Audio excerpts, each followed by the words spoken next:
maes llyfrau hanes Cymru i blant, dyma'r mwyaf cynhwysfawr, mwyaf lliwgar, mwyaf eang ei orwelion erioed.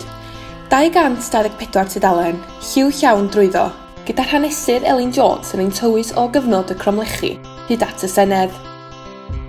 Ei fod wedi anelu ar gyfer plant 9-13 oed, mae o ddiddordeb mawr i bawb sy'n byw yng Nghymru. Mae'n pwysleisio bod olion gorffennol Cymru o'n cwmpas heddiw ac mae'r testun yn cael ei ategu gyda dros 300 o lyniau mapio. Dyma lyfr ar gyfer pob aelwydd yng Nghymru a llyfrau a llysgogi pob math o weithgareddau yn yr ysgolion hefyd. Mae'n mynd â ni ar daith weledol drwy dros 5,000 o flynyddoedd a hanes ac o gwmpas Cymru gyfan.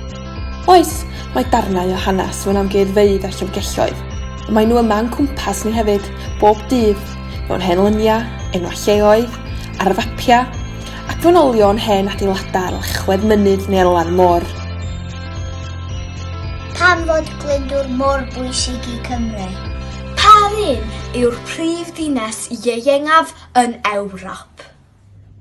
Pwy oedd y bobl gyntaf i fyw yng Nghymru? Un o'n nodweddion y gyfrol yw bod cymaint o fenywod yn amlwg ynddi a hynny ym mhob cyfnod. Mae'n torri tir newid hefyd drwy roi sylw i leiafrifoedd ethnig Cymru a pherthynas Cymru a chaid wasiaeth.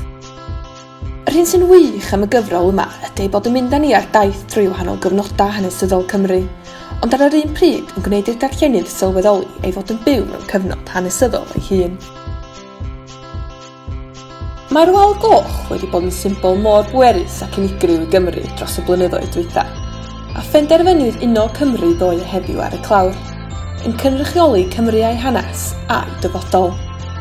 Ymysg yr rhain mae rhai o arwyr Cymru sy'n cael eu henwi yn y gyfrol, ac sydd wedi chwarae rhan allweddol yn ei hanes.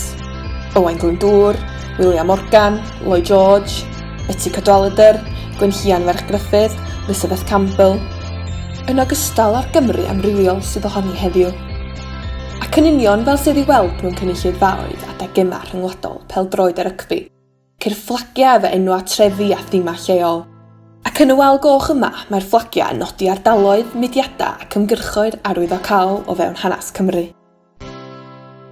Mae Cymru ddoe a heddiw yn rhan o'n hanes, a bob un wedi chwifio banner wahanol.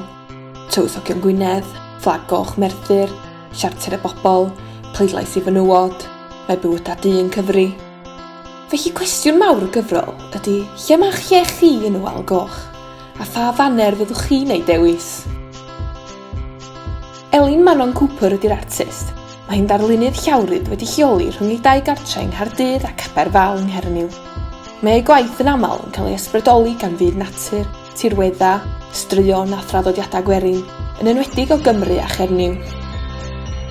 Hanes yn y tir, edrych am hanes Cymru gan yr hanesydd Elin Jones. Cyhoeddir gan wasg ar y gwelch, yn glawr caled ac ar werth am 16 punt a 50 ceiniog. Ar gael ar wefan y wasg ac yn eich siopa llyfrau lleol.